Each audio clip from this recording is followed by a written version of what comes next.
totalmente a Ti. Deus abençoe, obrigado, Pai. Te exaltamos,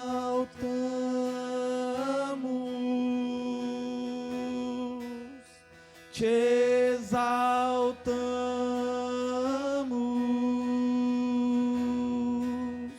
te exaltamos,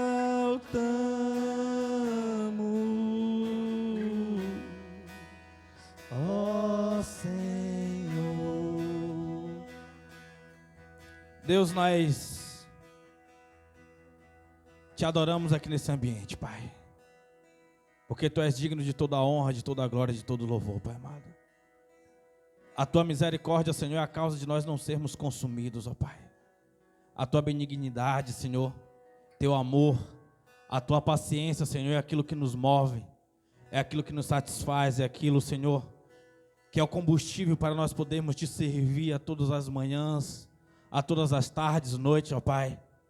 É o que nos resgatou um dia, Senhor, da escuridão. É o que nos deu direção, é o que nos deu, Pai amado, paz. É o que nos deu, Pai amado, um projeto. É, Pai amado, aquilo que nos cura e nos sara todos os dias, Senhor. Obrigado por essas pessoas aqui. Obrigado por esse ambiente. Obrigado pelos Teus anjos aqui presentes. Obrigado principalmente pelo Teu Espírito, Senhor. Mas nós pedimos que o Senhor venha falar aos nossos corações, para que gere crescimento, para que gere amadurecimento e para que gere frutos dignos de arrependimento, frutos dignos de gerar mais frutos, em nome de Jesus, amém. Abra sua Bíblia comigo, na carta a 2 Timóteo, o capítulo é de número 2, tem uma porção dos céus para nós. Deus tem sido muito generoso conosco nesses últimos cultos, nesses últimos dias. E crescer é fundamental, igreja. Entenda, tudo que não está crescendo está morrendo.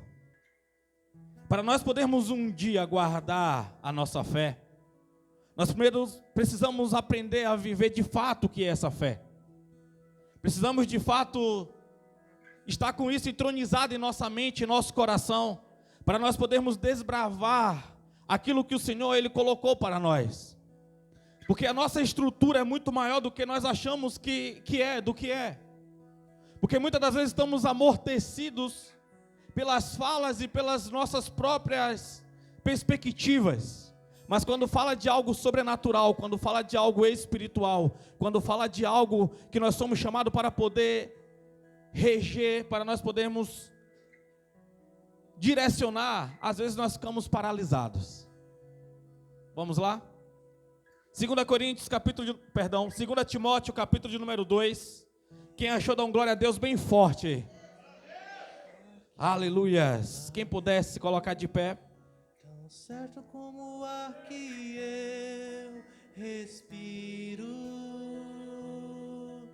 tão certo como o ar manhã que se levanta, tão certo como eu te falo e podes me ouvir. Deus está aqui, aleluia. Tão certo como o ar que eu respiro, tão certo como o ar manhã que se levanta, tão certo como o ar te falo e podes me ouvir. Aleluias. Não fica cantando essas músicas de crente aqui não, que a gente... Aleluias. Glória a Deus. Amém, amada igreja? Tem alguém aqui preparado para o próximo nível, para o próximo estágio? Entenda que Deus só vai pegar para o próximo nível, o próximo estado, aquele que está preparado. Assim como aquelas 5 virgens, as 10 na verdade, as 5 prudentes e as 5 nécias, só entrou para o reino aquelas que estavam preparadas, aquelas que estavam aguardando. Às vezes eu gostava de pregar uma peça, na hora que eu estava pregando eu perguntava: quem está se preparando para a volta de Jesus? Aí o pessoal, eu. Vai ficar todo mundo. Porque para a volta de Cristo você tem que estar preparado, você não tem que estar se preparando. Amém? Vamos lá? 2 Timóteo, o capítulo é de número 2, o verso é de número 1, e vamos lá. Tu, portanto, meu filho, fortalece-te na graça que há em Cristo Jesus. O que ouviste de mim diante de muitas testemunhas, transmite a homens fiéis e capacitados, a fim de que possam igualmente discipular a outros.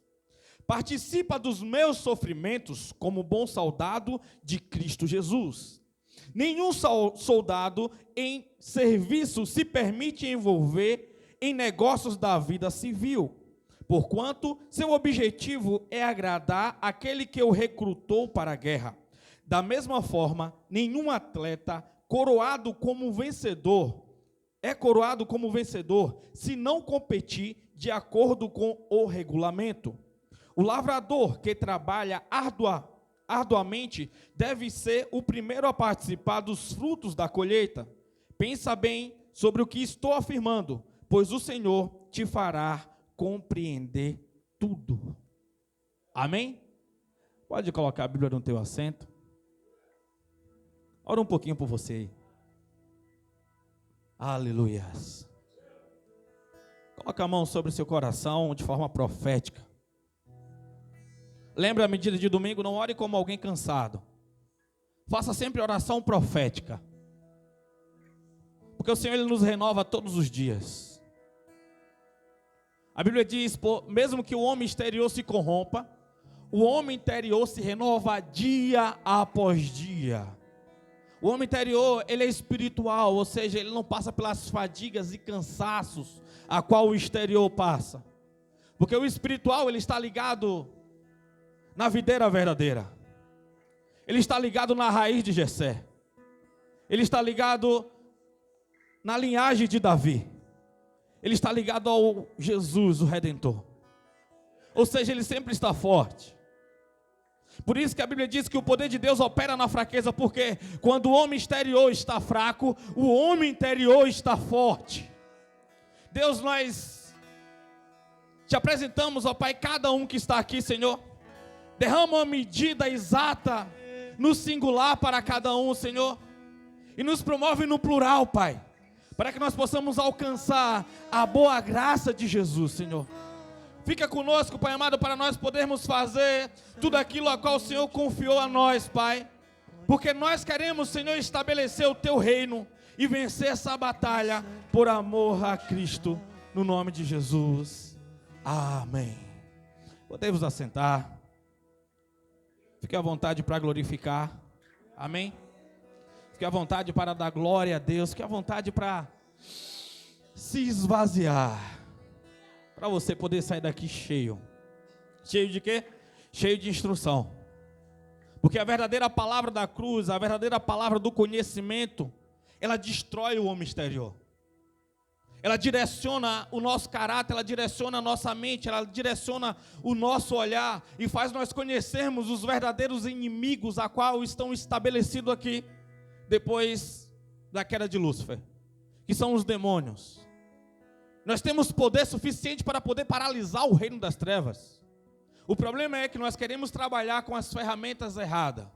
O problema é que nós queremos envolver mais as nossas emoções do que a nossa vida espiritual. O problema é que nós às vezes se preocupamos mais sobre como nós estamos emocionalmente e sobre o que as pessoas vão dizer do que como de fato está o nosso espírito e sobre o que Deus está falando de nós e sobre o que Deus está pedindo de nós e sobre para onde Deus está nos direcionando. Quando você conseguir fazer essa transição, sair de uma fase almática para uma fase espiritual, vai haver um amadurecimento. O apóstolo Paulo aqui, como um líder, não um líder de alma, mas sim como a função de discipular, a função de levar o conhecimento, a função de mostrar e falar sobre aquilo que ele tinha entendido e ouvido, as revelações de Jesus para Timóteo. E para todos aqueles a qual Timóteo ele tinha incumbência de ministrar, de discipular. Ele fala sobre o recrutamento, ele fala sobre Timóteo entender do poder da graça de Jesus. Ele inicia falando: Timóteo, lembra da graça de Jesus. Esteja na graça de Jesus, não saia da graça de Jesus, não saia do favor imerecido. Não é sobre as suas habilidades, Timóteo, não é sobre as suas qualidades de você fazer algo, mas é sobre Jesus, sempre foi sobre Jesus. Não se aparte de Jesus, Timóteo, tenha a sua mente em Jesus. Você é muito importante para o reino, você é muito importante para a missão, eu tenho confiado em ti, mas não tire os seus olhos e a sua mente de Jesus. Às vezes nós queremos fazer analogia do Jesus como nosso pai terreno, do Jesus como um líder que você teve, como um professor, como um pastor, como um presidente, eu não sei. Você precisa tirar toda essa visão, toda essa capa, tudo aquilo que você acha sobre Jesus, até que Ele de fato se apresente para você e comece a revelar para você quem Ele é. Porque essas escrituras, elas estão aqui para nós, mas ela está escrita embaixo de muitos mistérios. Ou seja, esses mistérios só são revelados quando nós entendemos quem de fato somos. Se fosse seguir uma cadeia, um triângulo ou uma direção de hierarquia na Bíblia, a Bíblia fala primeiro sobre pessoas estranhas, depois ela fala sobre servos, depois ela fala sobre discípulos, depois ela fala sobre amigos e depois ela fala sobre filhos. Você precisa entender em qual dessas cadeias você está. Se para Deus, se para Jesus você é uma pessoa estranha. Por que estranha? Estranho é eu tenho informação sobre alguém, mas eu nunca me assentei com ela. Digamos, eu sei quem é Elon Musk. Vamos lá? Eu sei quem é, digamos aí, um deputado conhecido. Vamos simplificar mais. Eu sei quem é doutor Hermílio de Moraes, mas ele já morreu. Mas se ele tivesse vivo hoje, ele não saberia quem eu sou. Por quê? Eu só tenho informação de quem ele é, mas para mim, ele ainda é uma pessoa estranha. Para ele, eu ainda sou uma pessoa estranha. Ou então, você tem informação sobre Jesus, você sabe do que ele gosta, você sabe o que ele fez, você sabe por que ele fez, para que ele fez, mas você nunca teve uma reunião com ele. Você já até teve um lugar que ele esteve quando você participa de um culto, ou até no seu secreto ele está lá com você, mas ainda tem paredes que deixam ele do outro lado, mas ainda você tem uma visão míope, mas ainda você tem uma visão embaçada, mas ainda você tem um ouvido tapado, ainda você tem uma pele sem sensibilidade, seu olfato ainda está travado, porque você não sente o perfume da rosa de Saron, você não sente o toque dele, você não sente o abraço dele, nem ouve a voz dele. Por quê? Existe uma diferença. Jesus, ele não unge líderes. Entenda isso. Jesus, ele unge filhos. Ele unge amigos. Ele unge servos. E líder que eu estou falando aqui, não é sobre uma hierarquia para nós podermos organizar o corpo, a igreja. Mas agora eu quero falar sobre o espírito. Tem pessoas que têm espírito de líder. E tem outros que têm espírito de servo. O Senhor, ele não unge esses líderes. Ele unge quem? Os servos. Porque é uma diferença gigantesca. O líder, quem tem espírito de líder, ele vai... É como se fosse assim na nossa geração, na nossa época agora. O líder, ele procura a empresa que paga melhor para ele. O líder, ele procura a empresa onde que ele vai ser melhor tratado, onde que tem os melhores planos de saúde. Ele precisa dos três tapinhas nas costas, dizendo que ele é zica, dizendo que ele é bom. O servo não. O servo é diferente. O servo que a Bíblia está aqui salientando, que a Bíblia está falando.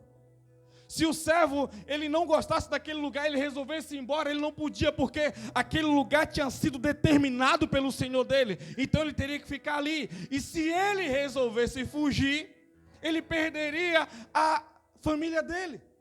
Porque a família dele estava escrava juntamente com ele. E se ele fugisse, ele nunca mais veria a sua família. Tem alguém aqui? Eu quero te perguntar se você tem um coração de líder ou um coração de servo nessa noite. Qual é os lugares que você vai? Por que é que você vai? Porque você gosta de ser bem tratado? Ou porque o seu Senhor te deu uma missão e você permanece até que Ele diga que é a hora de você ir? Até que Ele diga qual é a hora de você partir? É necessário nós compreendermos esses detalhes das coisas. É necessário você entender se o lugar onde você está é a família que você ama. Eu tenho entendido uma coisa nesses últimos dias. Satanás ele tem enfraquecido a igreja porque a igreja tem brigado por princípios próprios.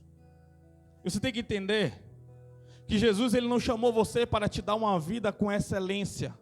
O líder ele tem que ser excelente. Para Jesus você não tem que ser excelente. Para Jesus você tem que ser perfeito. Que perfeição é essa? Quando a Bíblia está falando sobre essa perfeição, vamos lá, você vai entender nessa noite. Ela está falando sobre não haver mais treva no teu espírito. Você ser perfeito é quando existe ausência de trevas no seu coração, ausência de treva na sua mente. Ser perfeito é quando você anda na luz, é quando você foi resgatado por inteiro. Isso é você viver de forma perfeita. É quando não há mais escuridão dentro de você. A excelência é diferente, por quê? A excelência é sobre você ter habilidade. É sobre você ter padrões que ocupam um espaço. É sobre você conseguir cumprir uma função. A perfeição é diferente. Porque a perfeição ela é uma extensão do amor. Quando não há mais treva na sua mente, quando não há mais trevas no seu coração, é quando você tem um encontro genuíno com Jesus.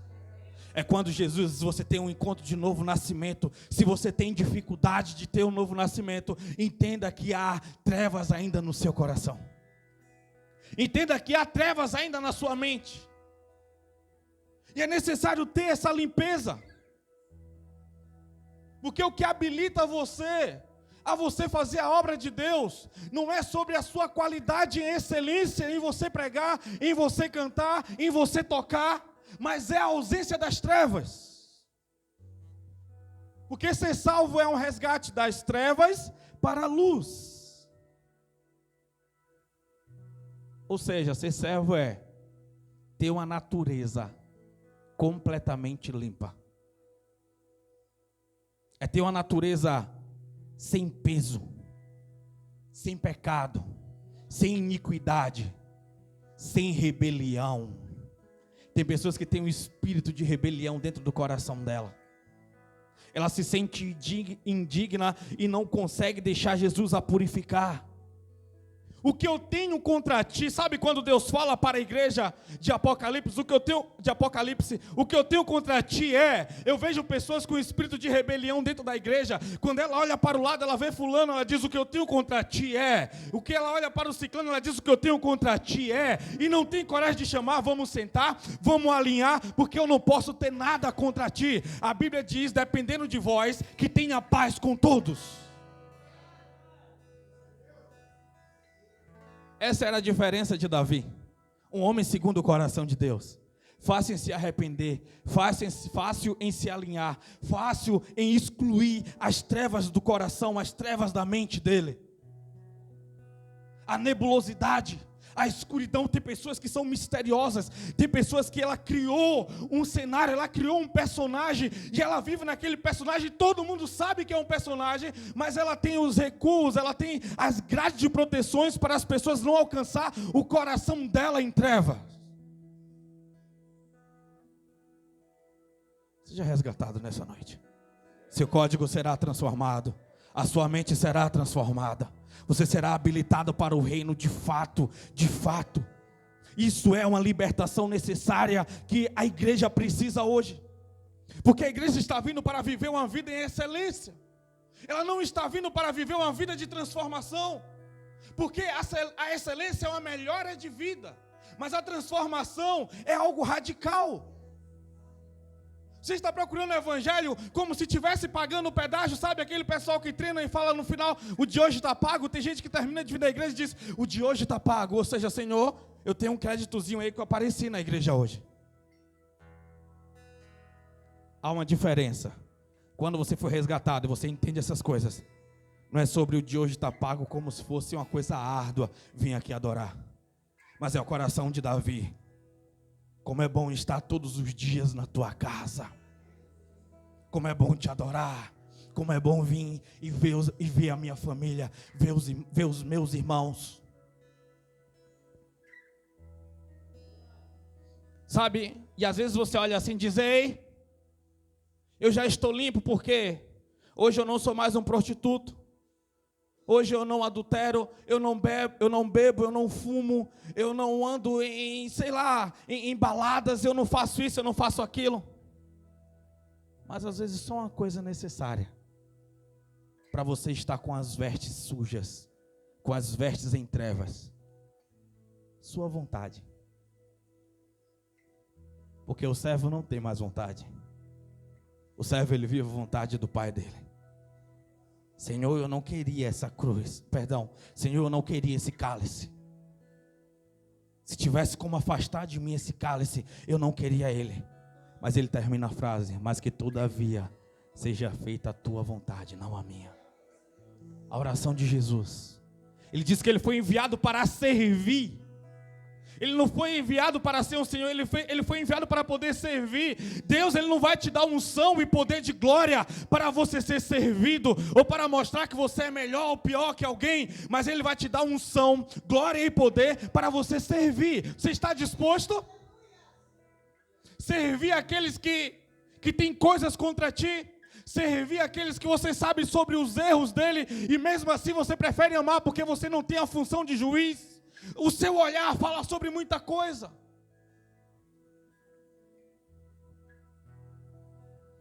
Quer ver uma coisa que me parte meu coração na igreja? Quando eu vejo um irmão ou outro olhando de olhar atravessado para outro. E tem pessoas que são muito expressivas. Ela mostra o desprezo dela pelo outro. Só que a Bíblia diz, como você semeia, você colherá. A Bíblia diz que de Deus não se zomba. Quem é você para poder julgar alguém? Quem somos nós para poder julgar o fulano ou ciclano? Ele não é digno, ela não é digna, porque ele ainda acha que alguma coisa, olha o que ele fez, olha o que ela fez. Eu não consigo enxergar ninguém pior do que eu dentro dessa igreja, e isso me deixa vivo diante de Jesus. No dia que eu enxergar alguém pior do que eu aqui nessa igreja, quer dizer que eu caí. Porque eu estou procurando alguém para trazer paz para aquilo que eu ando fazendo como escravo. Eu tenho que entender que o meu juiz é Deus. E isso faz com que eu não ame mais um e ame menos a outros, não. Isso traz paz à minha mente, traz paz ao meu coração. Porque eu entendo que o meu juiz é Deus. E aqui a função que eu tenho um para com os outros era de amar, é de auxiliar, é de ajudar, é de servir. Toda vez que eu tenho alguma coisa contra alguém, quando eu chego na lista de oração, trava. Então eu não consigo ficar por muito tempo. E rapidamente eu chamo fulano, aconteceu isso, e aí que foi? Olha, pastor, não foi desse jeito, pastor, foi desse jeito, eu me chateei também. E aí a gente se resolve. Se você fizer isso, Satanás, ele perde todas as rédeas que ele tem sobre a sua vida. Todos os grilhões. Ah, pastor, já tentei 10, 20 vezes. A Bíblia diz que é 70 vezes 7, meu irmão. Me diz, você fala, eu já cansei de tentar consertar. Mas quantas vezes Jesus tem que se consertar com você? Quantas vezes você erra sozinho? Precisa nem de ninguém, é só você. E ele vai a linha por dia, quantas vezes ele vai lá? Por isso que ele diz, perdoa os meus pecados, igual eu tenho perdoado os meus ofensores. Foi o padrão que ele ensinou. Ou seja, quando você diz para alguém, Deus, eu não consigo perdoar aquela pessoa, você está dizendo, Deus, tu como juiz, também não perdoe essa área aqui da minha vida. Porque eu estou preferindo ficar com a razão do que aceitar o teu perdão, do que aceitar a tua graça. Então pessoas não têm um poder sobre a minha vida, porque a partir do momento que eu determino que aquela pessoa não merece o meu perdão, eu estou dizendo também que ela é senhor da minha vida, porque agora eu sou escravo dela até o dia que eu conseguir liberar o perdão para ela. Eu vou fechar portas do meu secreto por causa de uma pessoa com Deus. Eu vou tirar meu nível de intimidade e revelação com Deus por causa de uma pessoa. Ei, tem alguém aqui comigo?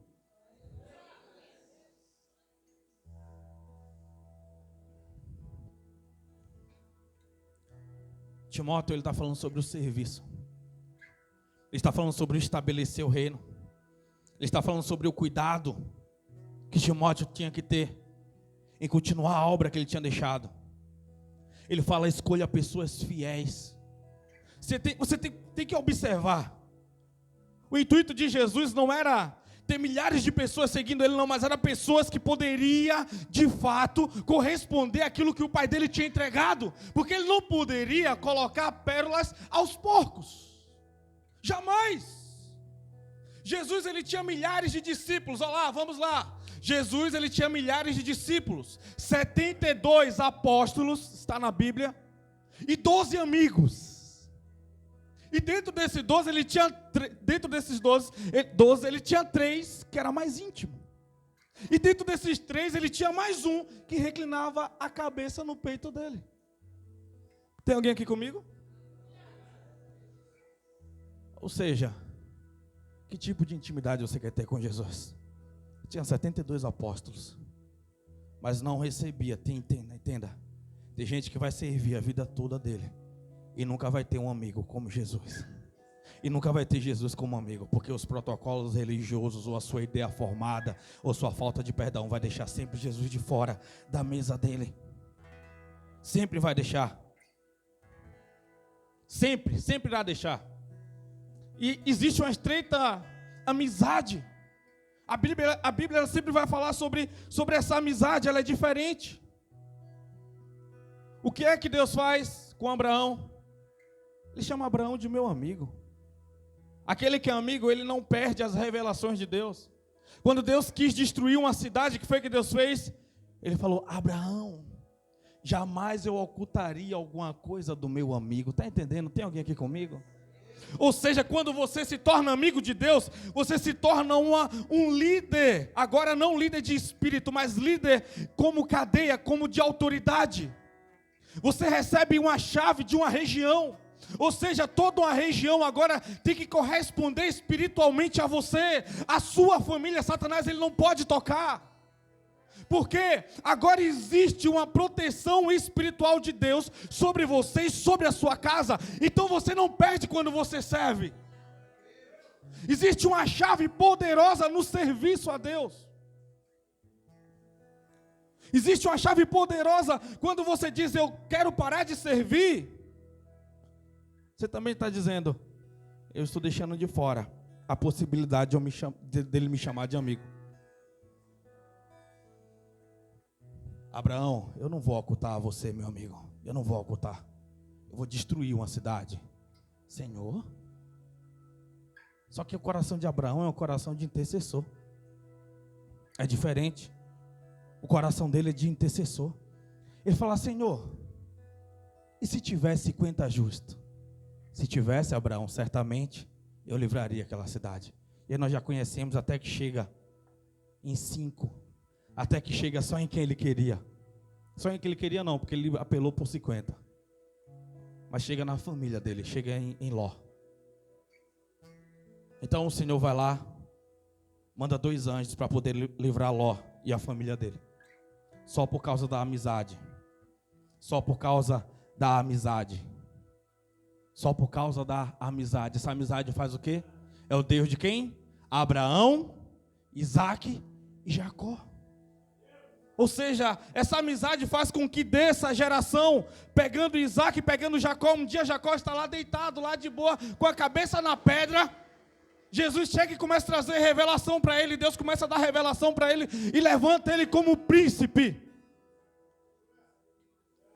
Deus olha para aquela geração e disse: eu queria levantar um príncipe. Eu não tenho amigo, mas eu tinha amizade com o avô dele, eu tinha amizade com o pai dele, então é ele que vai ser levantado como príncipe. Você consegue entender? Quando você tem amizade, Deus promove até os seus filhos, os seus netos. Vale a pena demais você servir, vale a pena demais você ser amigo, vale muito a pena você servir esse Deus. Só que o coração de líder não suporta algumas pessoas. O coração de líder não suporta alguns procedimentos, algumas coisas, como ele falou: ei, o corredor ele não pode vencer se ele não correr de acordo com o regulamento. Ter um coração de servo é diferente. Não ter um coração de rebelião. Olha lá, Eliseu e Geazi. Eliseu, chega uma demanda, como é o nome do rei lá? Naamã. Chega uma demanda de Naamã, Eliseu nem aparece. Para aqueles presentes de terra estranha, aquele tesouro nem encheu os olhos dele. Ele só dá uma ordem, diz assim: ei, fala o que ele tem que fazer, manda ele lá mergulhar no rio 7 vezes e está tudo resolvido. Ah, tem um presente, não quero nada dele. Só manda ele ir fazer o que tem que ser feito. Ele vai, faz o que tem que ser feito, ele é limpo, purificado, ele volta com o tesouro. Não, eu não quero o tesouro. Manda embora todo o presente, manda embora todo o ouro, que eu vou continuar aqui com a missão. Geazi, com um coração de líder, ele fala bem assim: ó, Eliseu não está enxergando do mesmo jeito que eu. Eliseu está dando mole. Eu vou ali e vou buscar esse tesouro, vou buscar esse ouro, vou buscar essa riqueza. Ele vai atrás e diz: ei, o meu Senhor mudou de ideia. O meu Senhor mudou de ideia, ele vai querer os presentes. Quando ele vem trazendo para casa, o que é que acontece? Ele se torna um leproso. Porque a rebeldia, ela gera lepra nos corações. A rebeldia gera lepra no seu ministério. E essa lepra pega em toda a sua casa como uma maldição. Você precisa entender as pessoas que Deus colocou para poder cuidar de você. E ter intimidade, ter amizade, querer isso na sua vida. Você tenta apagar algumas coisas. Ah, ei, todo mundo é igual, todo mundo é comum. Não, entenda, tem pessoas que têm um peso diferente no reino espiritual.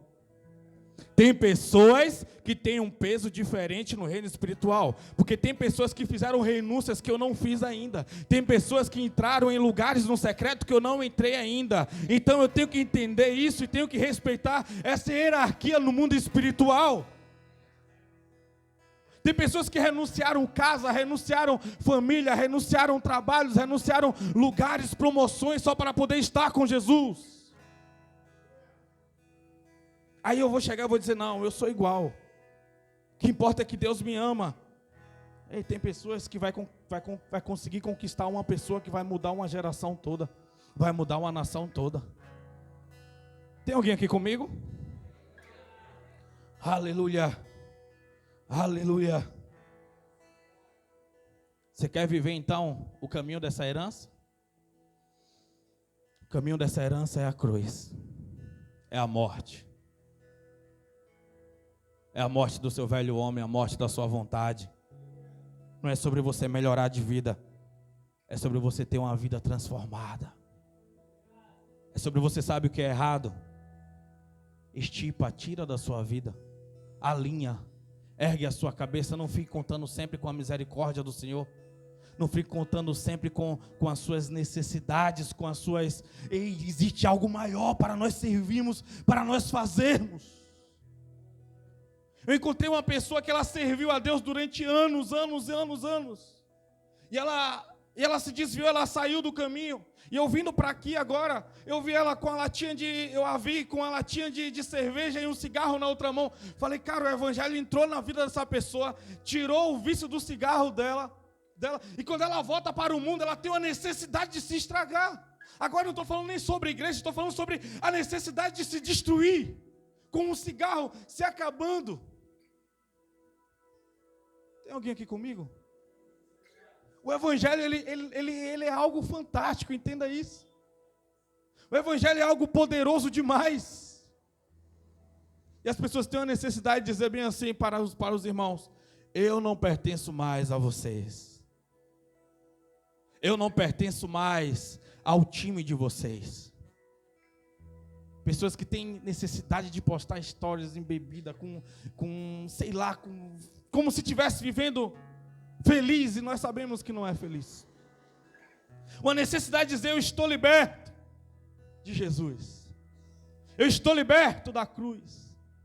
Eu agora sim posso viver novamente sem dar nenhuma satisfação a alguém. Loucos, hoje pedirão a tua alma. E o que tu tens feito, para quem ficará? É muito maior, o reino é muito maior. O reino é muito maior. O reino é muito maior. O discípulo, ele fala sobre quem o enviou. Ele fala mais sobre quem enviou do que sobre ele mesmo. Ele tem uma função. As igrejas hoje pregam só sobre... Os pastores sobem no púlpito e não tem mais a mensagem da cruz, não conseguem falar sobre uma transformação, não conseguem falar sobre o poder de Jesus, fala só sobre o que você vai ter por causa do evangelho. O que você vai ter é uma consequência de filho, sim, a consequência de filho. O filho tem uma herança. Mas não tem como eu excluir o que você precisa fazer para você se tornar filho. Qual é a função do filho? Qual é o papel do filho? Mas é uma mensagem de negação. Negação de quê? Negação da vontade de Deus. Não consegue mais falar sobre aquele que enviou ele. Vai por todo mundo, de Jerusalém a Samaria. Ele não consegue falar mais sobre Jesus. O batismo que eles falam é um batismo ralo, é um banho, na verdade, apenas em uma piscina. Não é sobre o testemunho, não é sobre uma transformação genuína, sobre o poder verdadeiro. Vamos lá, igreja. Tem algo para nós esses dias, entenda isso. Entenda isso. Entenda isso, por favor.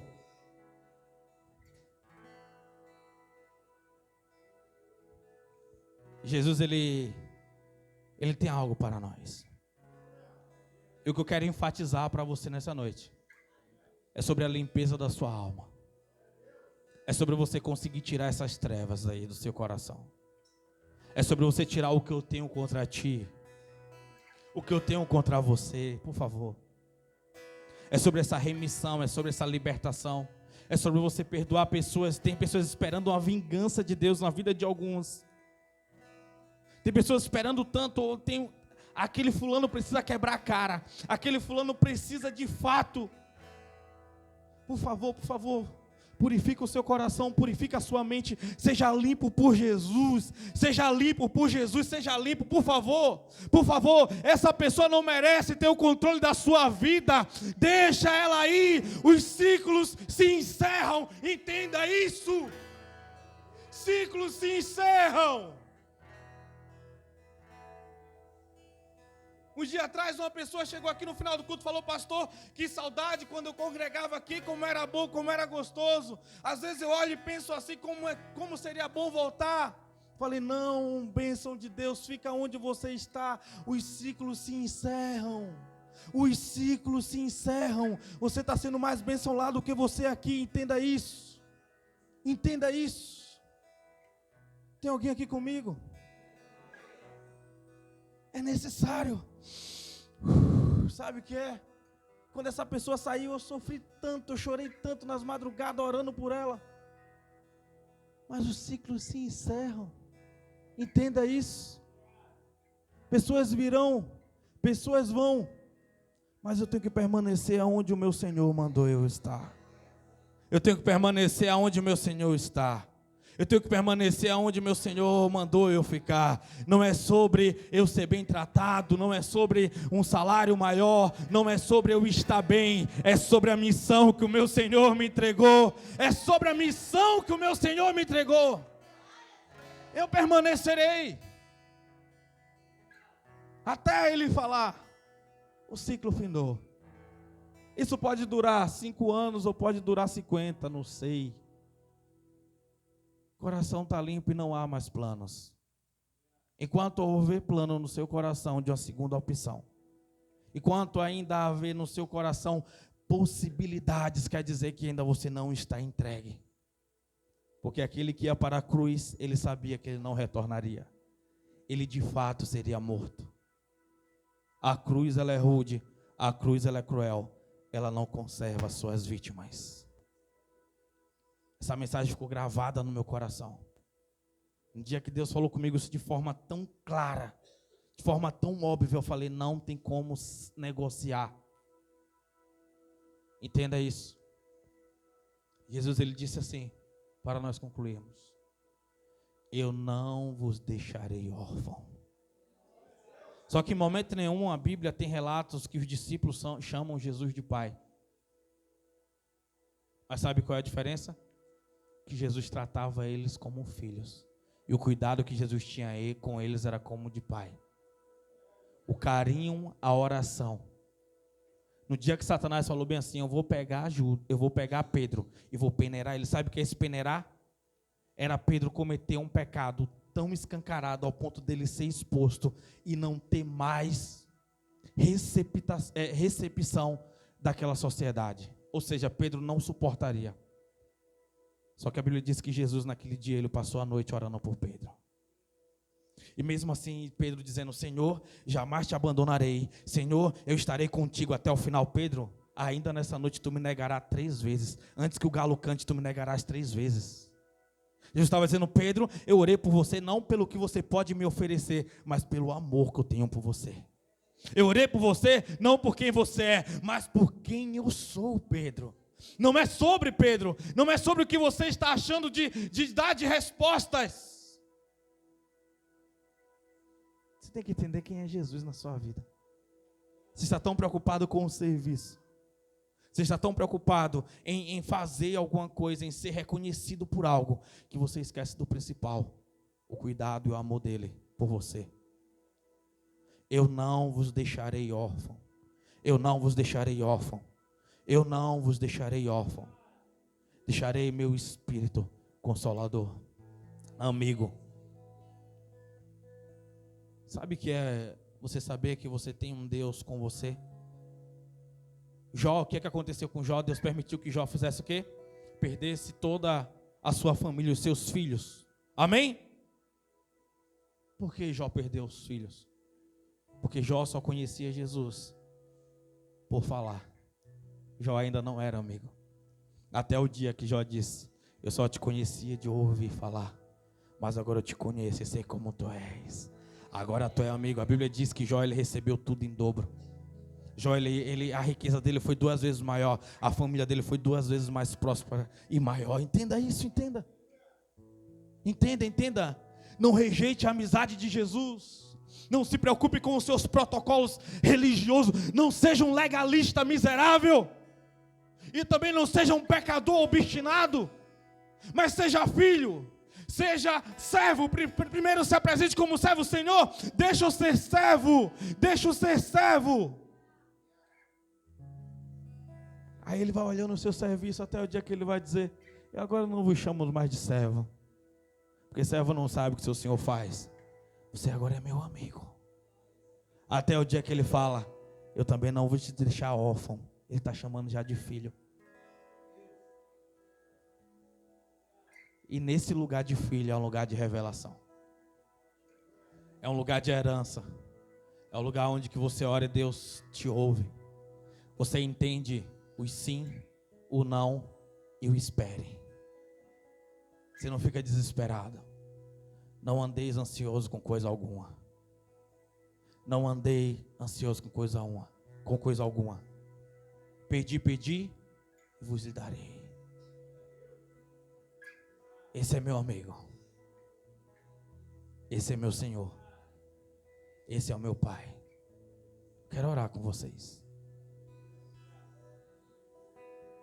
Você que pode, se coloque de pé.